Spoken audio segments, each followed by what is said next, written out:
Art and culture में हम एक कदम और आगे बढ़ते हैं। आज का हमारा टॉपिक है एजुकेशन इन इंडिया। देखिए, अब तक हमने आर्ट एंड कल्चर में आर्किटेक्चर के बारे में पढ़ा, हमने लैंग्वेजेस के बारे में पढ़ा। जैसे वो सब चीज़ें कल्चर में कंट्रीब्यूट करती हैं, ठीक ऐसे ही एजुकेशन भी कंट्रीब्यूट करती है। ओके, अभी आपको पढ़ करके समझ आ जाएगा। जब हमने साइंस एंड टेक्नोलॉजी और scientist in modern India, ancient India and medieval India पढ़ा था, तब आपने क्या ऑब्ज़र्व किया? मॉडर्न इंडिया के समय में हमारे जो साइंटिस्ट थे, उनके द्वारा कई शोध किए गए। वो विदेश भी गए, वहाँ पे उन्होंने फर्दर एक्सपेरिमेंट्स किए, शिक्षा प्राप्त की। वो सभी एक्सपेरिमेंट्स, उनकी वो सभी अचीवमेंट्स क्या हमारी आज की सोसाइटी की लर्निंग का बेसिस हैं या नहीं? आज आप क्या पढ़ रहे हैं? आज आप केमिस्ट्री में एटम्स के बारे में पढ़ते हैं। तो कहाँ से आई इसकी जानकारी? क्या आपने इसे विकसित किया? बिल्कुल नहीं। आपको ये जानकारी किसी ने विकसित करके दी। जैसे कि सिंपल कहानी है कि एक मॉडल था डाल्टन का, जो एटॉमिक थ्योरी के बारे में बताता है। पर फिर सवाल आता है कि डाल्टन ने ये 1808 में दिया, क्या उसके पहले मैटर पर किसी ने कोई डिस्कशन नहीं की? तो फिर कहानी आती है कि 6th-5th सेंचुरी BC में महर्षि कनाड ने अणु और परमाणु के बारे में बात की, मॉलिक्यूल्स और एटम्स के बारे में डिस्कशन की। ठीक उसी समय में ग्रीक सोसाइटी में डेमोक्रेटस ने एटॉमोस नाम के एडजेक्टिव का प्रयोग किया और वहीं से शब्द एटम आया। तो देखिए, BC पीरियड से चलते आ रहे हैं ये सभी विचार, स्टेजेस बाय स्टेजेस आगे बढ़ते हैं और आप उन्हें पुख्ता प्रमाणों के साथ सिद्ध कर देते हैं। आपके पास एक्सपेरिमेंट बेस्ड स्टडीज़ होती हैं और आप उसके बेसिस पे उन्हें प्रूव कर देते हैं। और आज का हमारा समाज उन्हीं सभी इन्वेंशंस और डिस्कवरीज़ और स्टडीज़ को पढ़ रहा है, समझ रहा है और आगे की पीढ़ियों को वो दे रहा है। तो असल में एजुकेशन फिर क्या है, ये एक सवाल है। कई बार आप किसी से पूछेंगे कि शिक्षा क्या होती है, एजुकेशन क्या है, तो जवाब आएगा कि लर्निंग समथिंग इन स्कूल्स और from books is education. So question is, what is education? So learning something in schools और फ्रॉम बुक्स इज़ एजुकेशन। सवाल ये आता है कि सिविल सर्विसेज की तैयारी में ऐसे टॉपिक्स बुक्स में क्यों है और हम इन्हें क्यों पढ़ते हैं? ये बड़ा क्वेश्चन है। तो थोड़ी देर के लिए आप मुझे ये समझाएं कि अगर मैं आपसे ये पूछूं कि एक शब्द है आश्रम, तो क्या समझते हैं आप उस शब्द आश्रम से? क्या समझ में आया आपको? आश्रम, आप उससे जुड़ी हुई चीज़ें बतानी शुरू कर दोगे, पर आप आश्रम नहीं बता पाओगे। आई बात समझ में? सो सिविल सर्विसेज जैसे जो एग्ज़ाम्स होते हैं, वो पूरा दारोमदार इस बात पर टिका के रखते हैं कि आपकी विचार क्षमता कितनी और कैसी है, योर थॉट प्रोसेस, आपकी चेतना का स्तर कितना है। सिर्फ इसी चीज़ का आकलन करना है उन्हें, तो आप योग्य हैं उन सेवाओं के लिए। ये सब्जेक्ट आपके अंदर वो मेंटल मैच्योरिटी इंस्टिल करते हैं। ये टॉपिक आम जनमानस के लिए जो शब्द बड़े ही आम होते हैं, जनरल, आपके लिए वो बहुत ही स्पेसिफिक होते हैं। आप उन्हें उतने जनरल मैनर में अप्रोच नहीं कर सकते। Day by day in chapters के वाया हम उसी स्पेसिफिक अप्रोच का विकास करते हैं। एक मेंटल फ्रेमवर्क आपका बनाते हैं ताकि आप क्वेश्चंस को समझ सकें, तभी आपके उत्तर भी आएंगे। क्वेश्चन उतने विकसित लोगों ने बनाए हैं, तो उनके समझने के लिए भी उस विकसित स्तर पर हमें पहुंचना होगा। चाहे हमारी भाषा है, बातचीत की शैली है, चाहे हमारे लिखने की कला है या पढ़ने समझने की क्षमता, ये सब चीज़ें योगदान देती हैं हमारे विकास में। इन्हीं से हम विकसित होते हैं। कहीं किसी चीज़ से कुछ ख़त्म कर देने से या कुछ रट लेने से हम विकसित नहीं होते, उसके नतीजे कहीं नहीं आते। इसलिए हम उन चीज़ों को गहराई में समझते हैं। गहराई यहाँ पर कुछ भी नहीं होती, एक बहुत ही सिंपल सी किताब का एक सिंपल सा चैप्टर होता है, सिर्फ़ और सिर्फ हम उसकी एक रियलिस्टिक प्रैक्टिस करते हैं, a genuine practice. So the question is, what is education? So the answer is learning something in schools or from books. This answer is partially correct, not completely correct. तो फिर क्या निकल के आता है? एक कॉन्सेप्ट ये निकल के आता है कि education is a learning experience, कि एजुकेशन एक लर्निंग एक्सपीरियंस है। बट यहाँ सोचने वाली बात है कि लर्निंग एक्सपीरियंसेस तो आपको हर रोज़, हर पल, हर जगह, हर समय होते रहते हैं। Yes, those learning experience can become part of your personality, they can improve you a lot, they can give you that realistic perspective. If you are really learning from those experiences, that can be good thing. But when we are talking about education specifically, so ये सभी के सभी learning experiences education नहीं कहलाते। एक दिन में कई लर्निंग एक्सपीरियंसेस होते हैं जो एक्सीडेंटल होते हैं, रैंडम होते हैं। वो learning experiences are not the part of education. So then कौन से लर्निंग एक्सपीरियंसेस एजुकेशन का पार्ट है? तो एजुकेशन में वो लर्निंग एक्सपीरियंसेस मैटर करते हैं जिन लर्निंग एक्सपीरियंसेस के वाया हम आपको डेलिबरेटली गुजारते हैं। हम चाहते हैं कि आप उन लर्निंग एक्सपीरियंसेस से गुजरें, आप उन अनुभवों को करें। हम ये डेलिब्रेट सेंस में करते हैं, जानबूझ करके, एक व्यवस्था के माध्यम से।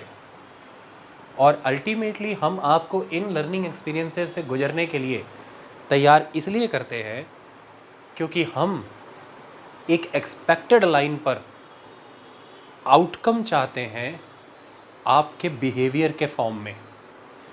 हम चाहते हैं कि इन लर्निंग एक्सपीरियंसेस से गुजरते हुए आपके बिहेवियर में ये एक्सपेक्टेड डेवलपमेंट्स हों, ये चेंजेस हों, इस मैनर में आपका बिहेवियरल रिस्पॉन्स विकसित हो। तो उसके लिए हम आपको एजुकेशन के इस डेलिब्रेट लर्निंग एक्सपीरियंस से गुजरने के लिए तैयार करते हैं। That's all. So not all the random and the accidental experiences, learning experiences are the part of education. The deliberate learning experiences are the part of education. और वो learning experiences किसी purpose से आपको दिए जाते हैं, और purpose है यहाँ पर एक expected behavioral change in you। उसी का assessment करते हैं हर साल के एंड पे, जिसकी सरल प्रक्रिया बना रखी है report card.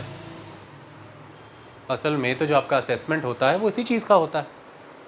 Science, SST, maths, English, Hindi, Punjabi, languages, ये देखते हैं कि जो एक वर्ष आप पर काम किया गया एवरी डे क्लासेस के माध्यम से, स्कूल में, कॉलेजेस में, यूनिवर्सिटीज़ में, क्या उसके मुताबिक आपकी सोच समझ में वो सभी गुण आए जो एक्सपेक्टेड थे? तो क्वेश्चंस पूछे जाते हैं, आप उसके आंसर देते हैं, तो उसके शॉर्टकट्स बना लिए गए लोगों के द्वारा। असेसमेंट प्रोसेस फेल हो गया, बच्चे फेल होने बंद हो गए, असेसमेंट प्रोसेस फेल हो गया। स्वयं से रट्टे मारे, गाइडों से मारे, पैराग्राफ रट लिए, पेजेस रट लिए, सब हो गया, और असेसमेंट में फुल बटा फुल हो गया, और लर्निंग एक्सपीरियंसेस में नील बटे सन्नाटा, और फिर भयंकर डिग्रियां लेकर के मार्केट में बेरोज़गारी, और फिर जगह जगह पर डिप्रेशन, सुसाइड और बहुत सी चीज़ें, क्योंकि भ्रम है, सत्य से दूर है। जबकि असल में एजुकेशन एक लर्निंग एक्सपीरियंस है, वो जो कि रैंडम नहीं है, वो जो कि एक्सीडेंटल नहीं है, वो जो कि डेलिब्रेट है, और वो जो कि एक एक्सपेक्टेड बिहेवियर की डिमांड करता है आपसे। तो वही यहाँ पर लिखा है कि education is a learning experience but learning takes place at all times in one's life. However, whereas some other learning experiences could be of random or accidental nature, an educational experience is usually a deliberate and pre-designed program with the purpose of affecting certain predetermined behavioral changes in an individual. Education एक deliberate और pre designed programme है जो programme आपको वो experiences कराता है जिन experiences का उद्देश्य है आप में एक pre determined behavioural change induce कराना पहले से तय है कि कैसा बिहेवियरल चेंज आप में चाहिए।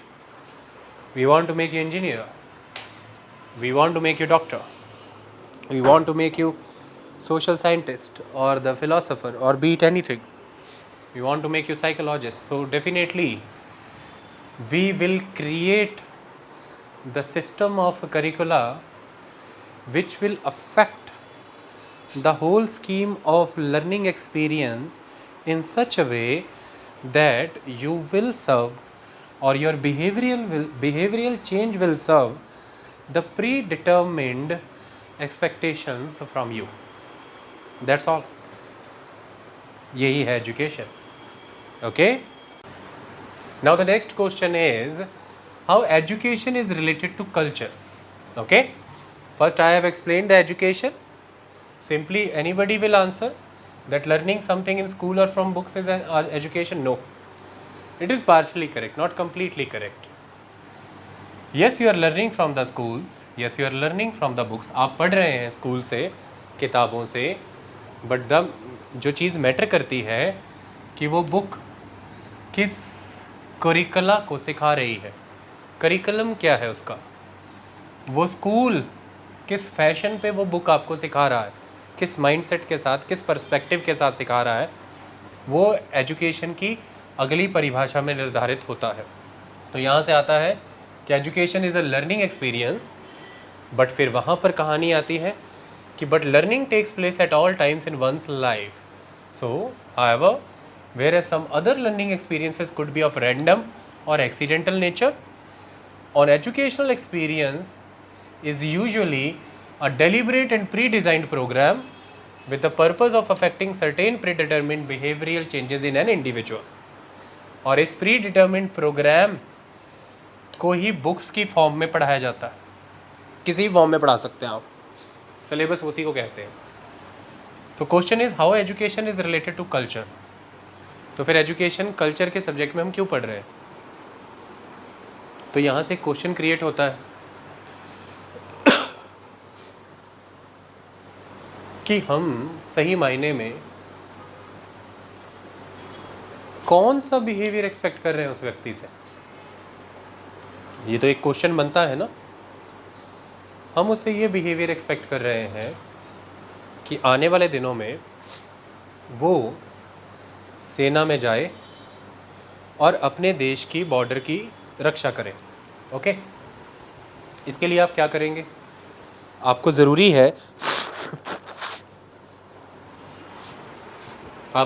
है इस बात का उसे अनुभव कराना, देश क्या होता है, राष्ट्र किसे कहते हैं, राष्ट्रवाद क्या होता है, सीमाएं क्या होती हैं, सीमाओं का महत्व क्या होता है, हथियार क्यों महत्वपूर्ण है सीमाओं की रक्षा में, कॉम्बैट सिस्टम क्या होता है, वेपन्स कैसे ऑपरेट किए जाते हैं. किसी भी एक समाज ने अपने अस्तित्व को पाया होता है. उसने एक स्थान स्थापित किया होता है, अ लैंड, जिसकी कुछ सीमाएं होती हैं. जिन सीमाओं के तहत जो रिसोर्सेज हैं, उस रिसोर्सेज से ये समाज विकसित होता है. उन सीमाओं की सुरक्षा इस समाज के अस्तित्व में बने रहने के लिए ज़रूरी है.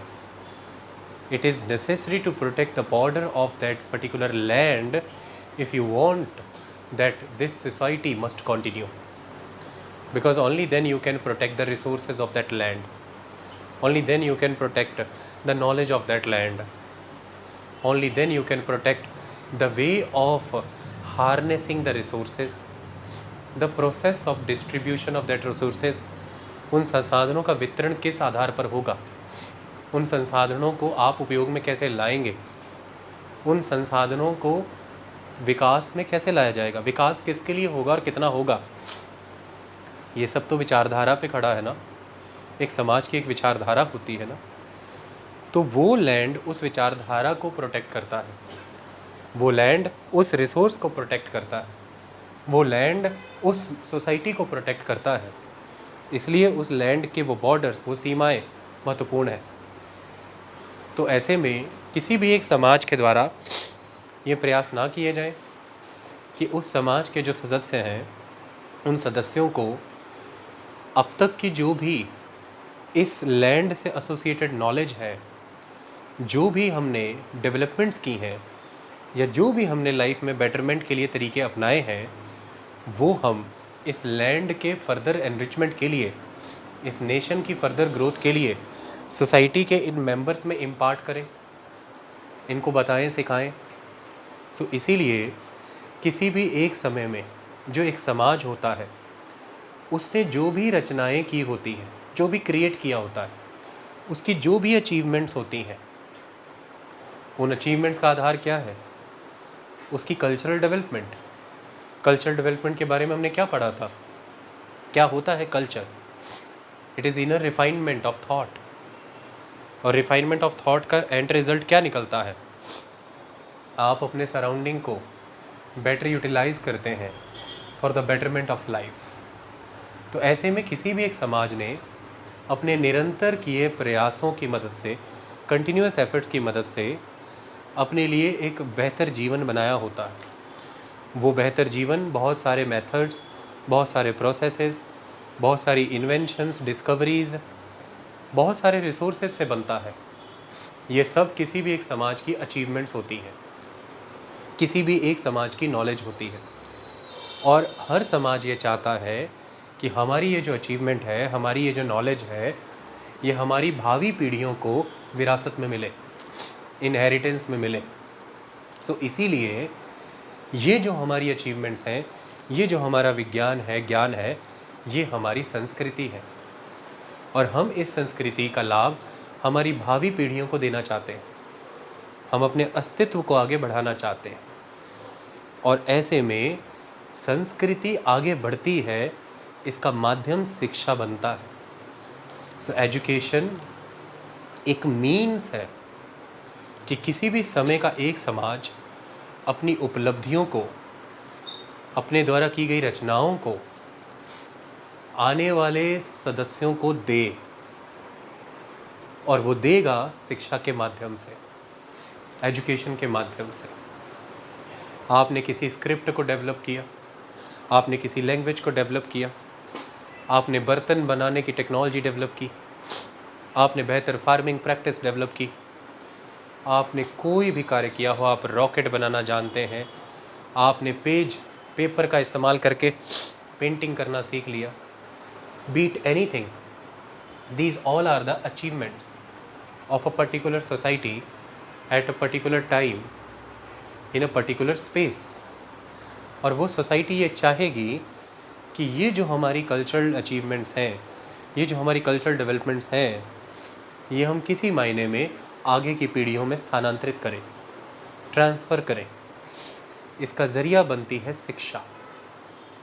तो एजुकेशन में हम फिर उस मैनर में करिकुलम बनाते हैं, और उस करिकुलम की मदद से हम ख़ास तरह के एक्सपीरियंसेस से गुजरने का मौका देते हैं अभ्यर्थियों को, स्टूडेंट्स को, जिसे विद्यार्थी कहते हैं।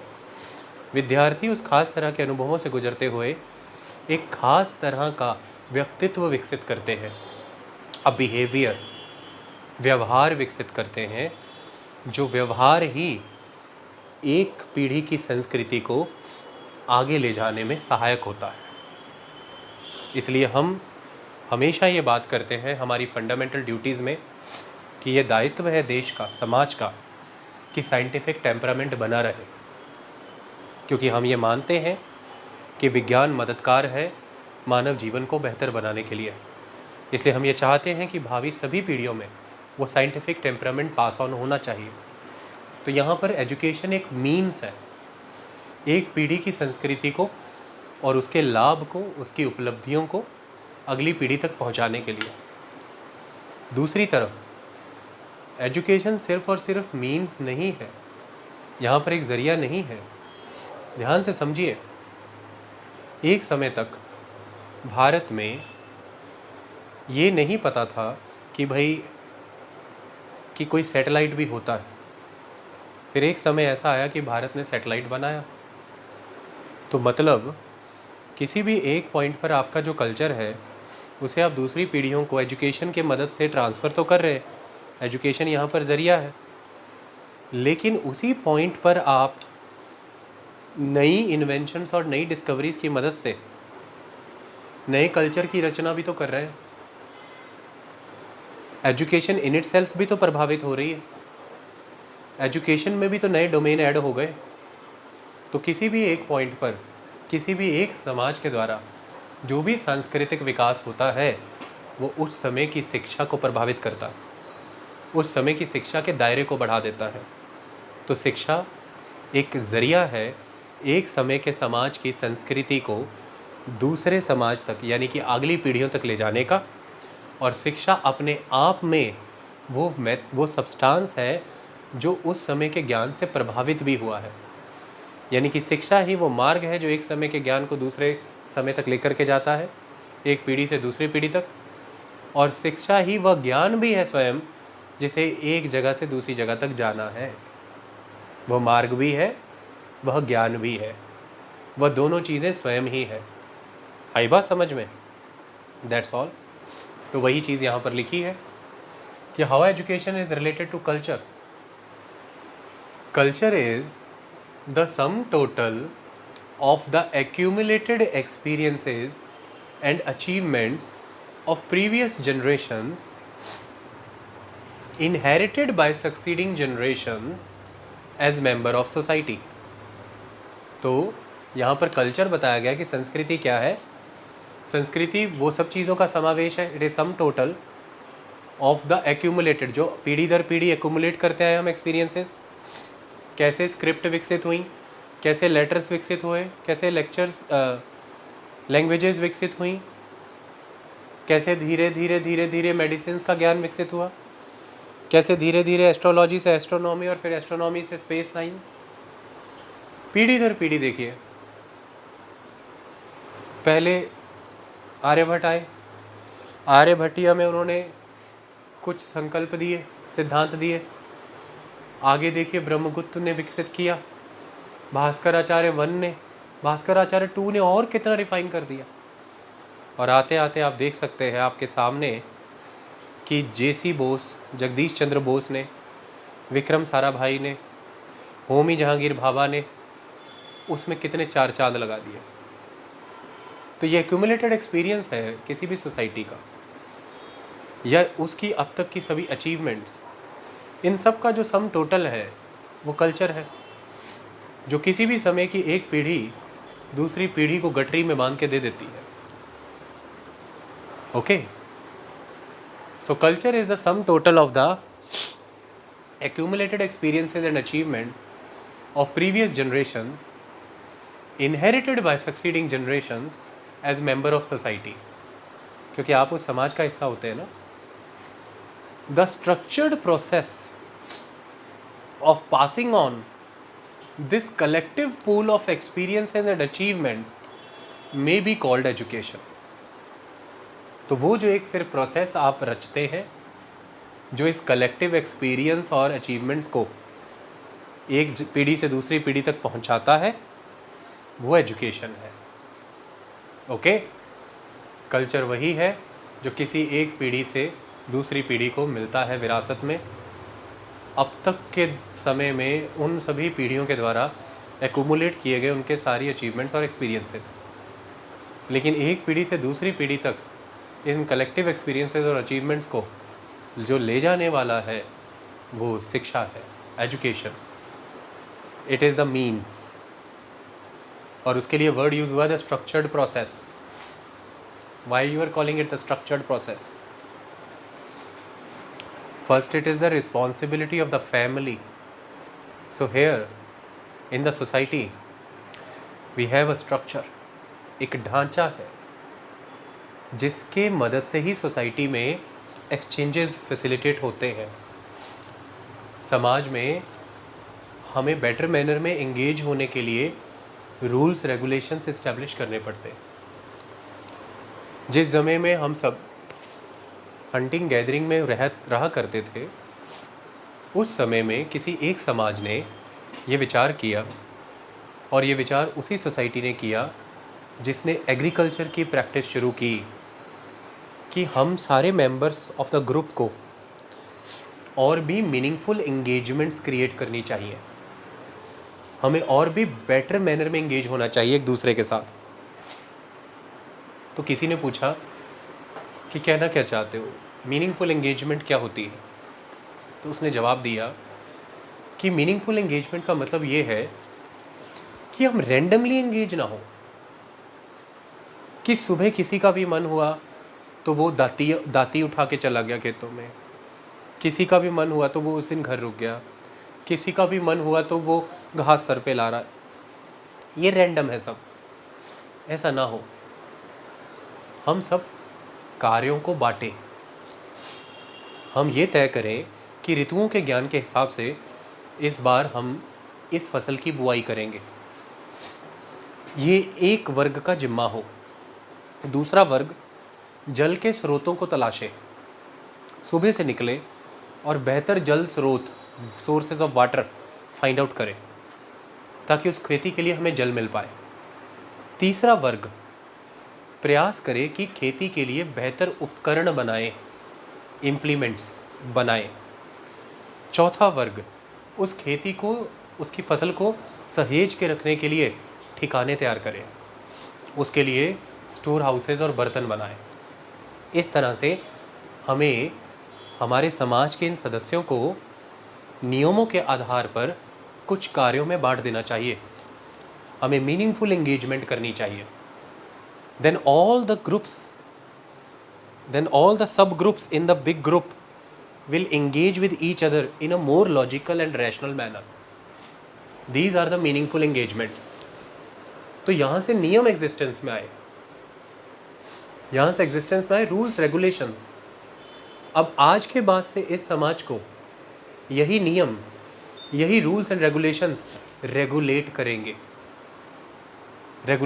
तो जिसकी जिम्मेदारी स्टोरेज से जुड़े प्रबंध करने की लगाई गई है, वो खेती के कार्यों में नहीं जा सकता। जिसकी जिम्मेदारी सिंचाई से जुड़े हुए कार्यों में लगाई है, वो स्टोरेज से जुड़े काम ना करे। ये कैसे निर्धारित हो पा रहा है हर सुबह कि कौन किससे कैसे जुड़ेगा, कौन क्या कार्य करेगा, कौन क्या योगदान और भूमिका निभाएगा? नियम। तो नियमों ने एक ऐसा ढांचा बना दिया जो दिख नहीं रहा है, पर ध्यान से देखो तो एक गोला 4 क्वार्टर में बट गया है। ये बिल्कुल ऐसा है कि जैसे आप सब लोग खड़े हैं और मैं अचानक से वहाँ पर 2 दीवारें बना दूँ, एक हॉरिजॉन्टल एक वर्टिकल। आप ना चाहते हुए भी इन फिजिकल बैरियर्स में बट जाएंगे, 4 हिस्से बन जाएंगे, द 4 कंपार्टमेंट्स। और आपसे जब पूछा जाएगा कि इधर क्यों नहीं जा पा रहे, आप उधर क्यों नहीं जाते, आपकी माता उधर रह गई हैं, आप कहेंगे हमारे मार्ग में ये ढांचा आ रहा है। आप इसे आसानी से इसलिए पहचान जाते हैं क्योंकि ये फिजिकल है, ये दिखता है। बट अब थोड़ी देर के लिए अगर मैं आपको ये कहूँ कि मैंने हॉरिजॉन्टल और वर्टिकल दोनों दीवारें गिरा दी और आप उस कंपार्टमेंट में हैं जिस कंपार्टमेंट की जिम्मेदारी है अनाज को सहेज के रखना, और आपकी माँ इस कंपार्टमेंट में है जिसकी जिम्मेदारी है खेती के लोगों के साथ जाना, तो अब भी तो आप सारा दिन आपस में नहीं मिल रही, अब भी तो आप दोनों अपने अपने काम में लगी हैं। अब भी तो आपके पिता रोज़ सुबह घर से चले जाते हैं और रात को आते हैं। ये किसने निर्धारित किया है? आपको कौन सी दीवार ने एक दूसरे से दूर कर दिया है? किसी दीवार ने नहीं, एक व्यवस्था ने। और व्यवस्था है उपजीविका, लाइवलीहुड, ऑक्यूपेशन, जिसके कारण आप रोज़ अपने परिवार से जुदा होकर कॉलेज जाती हैं और आपके परिवार के वो सभी सदस्य जो कामकाजी हैं वो अपने अपने कामों पे जाते हैं और आप 8 से 10 घंटे एक दूसरे से पृथक रहते हैं, दूर रहते हैं। ये व्यवस्था सामाजिक ढांचे को जन्म देती है। तो जब एक सोसाइटी इस्टेब्लिश हुई एग्रीकल्चर करने के लिए, द सेटल्ड लाइफ, उसने विचार किया कि क्यों ना हम और मीनिंगफुली एंगेज हों। तो तब नियम अस्तित्व में आए, और जब नियम अस्तित्व में आए तो ढांचा बना, स्ट्रक्चर को किन्हीं लेवल पर इमेजिन कर सकती हो। ये तो मैंने बहुत बुनियादी बताया, ये तो बहुत कॉम्प्रिहेंसिव चला जाएगा। अब ये स्ट्रक्चर ऐसे भी काम कर रहा है कि सवाल ये है कि किसने इन सभी लोगों को इन ग्रुप्स में बांटा। तो एक ढांचा ये भी हो गया कि कोई व्यक्ति है जो कमांड करता है इन सबको, वो लीडर हो गया, और दूसरे इसकी बात मानते हैं, वो फॉलोअर हो गए।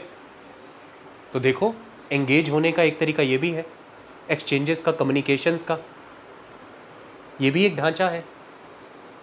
समाज इस तरह के अनेक ढांचों से नियंत्रित है, रेगुलेटेड है।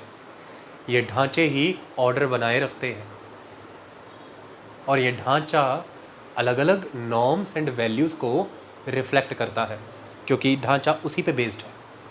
क्योंकि पहले तो नियम ही आए, आई बात समझ में? इसीलिए सामाजिक स्तर पर सामाजिक संस्थाएं बनाई गई, द सोशल इंस्टीट्यूशंस, जिसके बिल्कुल बेसिक लेवल पर आती है एक social institution, the primary institution, the family. तो सबसे पहले ये फैमिली का दायित्व होता है कि वो आपको अपने आसपास की चीज़ों से अवगत कराए। आप बोलना सीखते हैं अपने परिवार में रहने की वजह से, आपको भाषा आती है परिवार में रहने की वजह से, आप खाने पीने की वस्तुओं को पहचानते हैं परिवार में रहने की वजह से, आप रिश्तों को पहचानते हैं परिवार में रहने की वजह से। तो परिवार एक वो संस्था है, इस ढांचे की वो इंस्टीट्यूशन है इस पूरे स्ट्रक्चर में, जो प्राइमरीली सबसे पहले रोल प्ले करती है किसी भी व्यक्ति को इस समाज में विचरने के योग्य बनाने के लिए। यानी कि जब आप जन्म लेते हैं तो आप एक जानवर के रूप में जन्म लेते हैं, एनिमल। तो आपको सोसाइटल बनाने का पहला जिम्मा परिवार पर है। आपको एक एनिमल से, एक लिविंग बीइंग से ह्यूमन बीइंग बनाने का फर्स्ट रिस्पॉन्सिबिलिटी फैमिली पे है। फिर समय आता है कि जब आप अब यहीं तक सीमित नहीं रह सकते, अब आपको खास तरह के अनुभव और ज्ञान की आवश्यकता है, जो खास तरह के ट्रेंड लोग ही दे सकते हैं। परिवार के रोज प्रतिदिन के दैनिक कार्य करने वाले व्यक्ति आपको वो खास ज्ञान नहीं दे पाएंगे।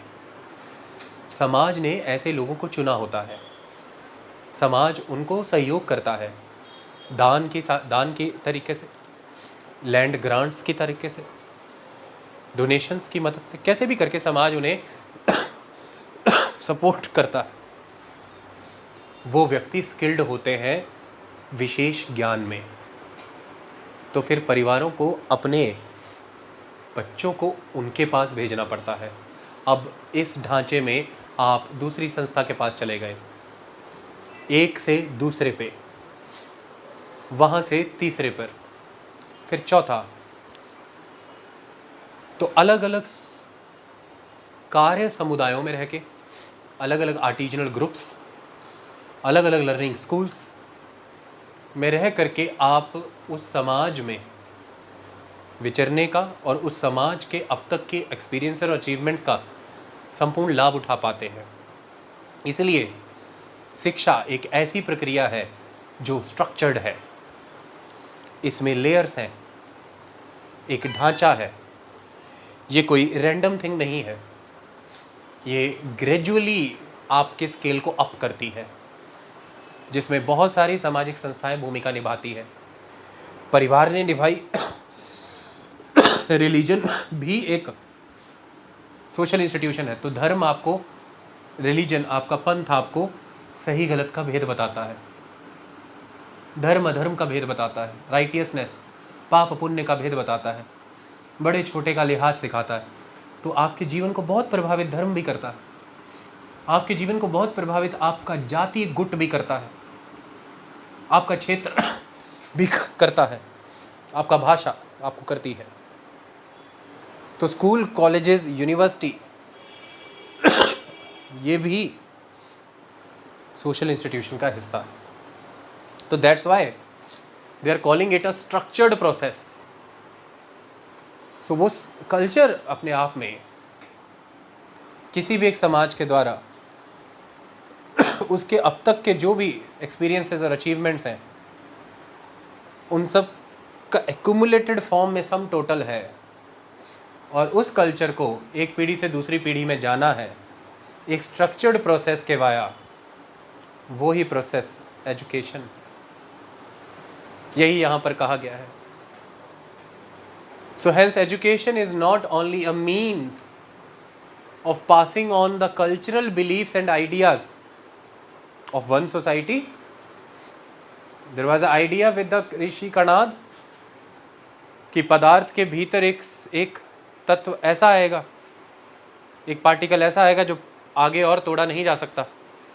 ये आइडिया किसका है? कणाद का है। ये आइडिया किसका है? आर्यभट्ट का है कि पृथ्वी गोल है और वो घूमती है। उसका ये विश्वास है कि पृथ्वी को ग्रहण, सूर्य का ग्रहण, चंद्र का ग्रहण ऐसे नहीं लगता है कि कोई राक्षस आ जाता है ना।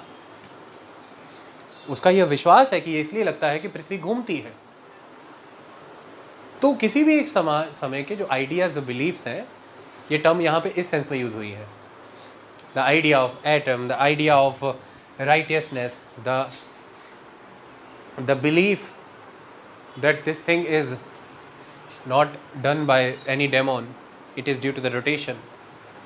So, as education is not only a means of passing on cultural belief and ideas, but it is also shaped by cultural beliefs of any particular time, since it is a product of culture as well. तो education means भी है किसी भी एक समाज की संस्कृति को एक पीढ़ी से दूसरी पीढ़ी तक ले जाने का, और एजुकेशन खुद उस संस्कृति का उत्पन्न हुआ पदार्थ, निर्मित पदार्थ भी है, प्रोडक्ट भी है। क्यों? टाइम में बिल्कुल पीछे चले जाओ, बिल्कुल पीछे चले जाओ, बिल्कुल पीछे चले जाओ, आप वापस से एप बन गए, बंदर। तो कोई सांस्कृतिक विकास नहीं है। तो क्या पास करना है फिर? एक पीढ़ी से दूसरी को क्या पास करना है? कुछ नहीं। तो जब कुछ पास ही नहीं करना, you have no product, you have no education to pass, तो फिर कोई मीन्स भी नहीं चाहिए, कोई जरिया भी नहीं चाहिए। No structured process is required. But with the passage of time there was invention of fire. एक कल्चरल एलिमेंट ऐड हो गया। अब यही उस समाज की शिक्षा है, उस समय की, उस समाज की यही नॉलेज है जिसे उसे अगली पीढ़ियों को देना है, और जिस मार्ग से ये अगली पीढ़ियों तक जाएगा वो मार्ग स्वयं भी शिक्षा है। तो शिक्षा एक कालखंड में एक समाज की संस्कृति को एक पीढ़ी से दूसरी तक ले जाने का आधार भी है, और जो ले जाया जा रहा है वो स्वयं शिक्षा ही है, वो एजुकेशन है। जैसे अगर आप इस देश में सन 1800 से पहले जन्मी होती, तो शिक्षा तंत्र के माध्यम से, स्ट्रक्चर्ड प्रोसेस के माध्यम से